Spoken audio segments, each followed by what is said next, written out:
Meaning of deadhead.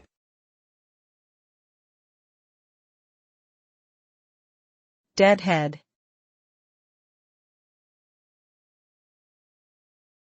Deadhead.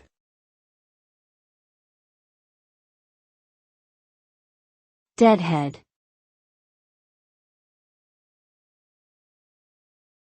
Deadhead.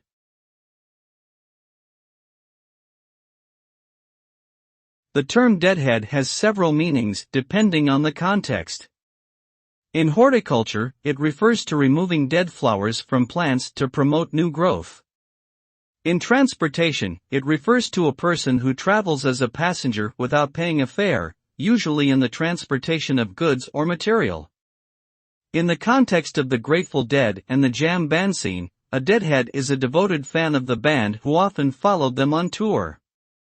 Overall, deadhead can refer to removing dead matter, hitchhiking, or fan culture.